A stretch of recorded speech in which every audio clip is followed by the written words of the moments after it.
finalement, pourquoi préparer un bachelor universitaire de technologie?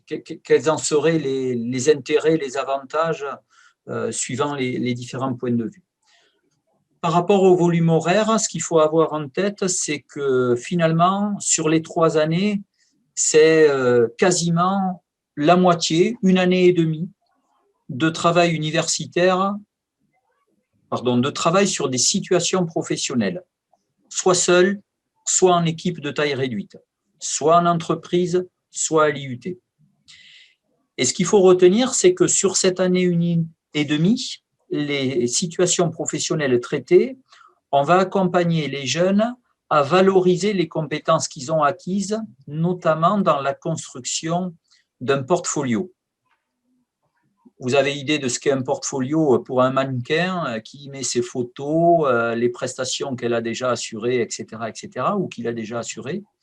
Là, c'est le même principe. Sur le portfolio, le jeune va présenter les situations qu'il a traitées, le rôle qu'il a tenu, les résultats qu'il a obtenus et comment il y est arrivé. Donc, on va l'accompagner à ça.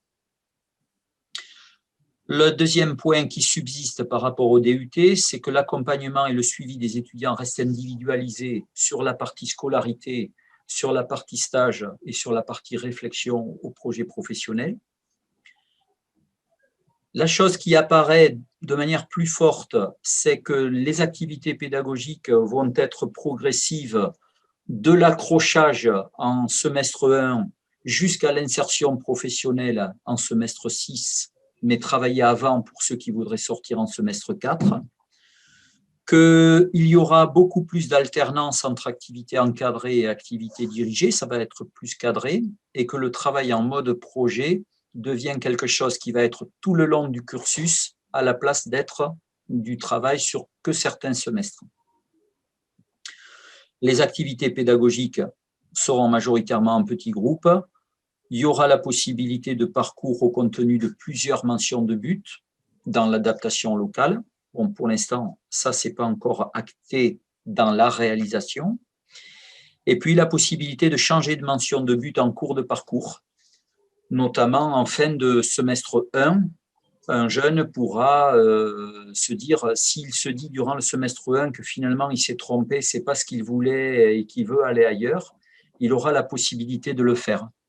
En quoi est-ce que c'est possible? En fait, quand on revient là-dessus, je vous ai dit, ici on travaille la même compétence sur toute l'année. C'est les mêmes contenus d'enseignement qui sont répartis sur toute l'année de manière progressive et les mêmes situations professionnelles. Donc, un jeune qui, en fin de semestre 1, s'aperçoit que ce n'est pas pour lui, qui veut rentrer en semestre 2, il aura sur le semestre 2 la possibilité de travailler les contenus d'enseignement du semestre précédent et également les situations professionnelles. Il aura moins de temps pour le faire, mais il aura la possibilité de rattraper de manière plus facile que sur l'organisation des DUT tel qu'il est aujourd'hui.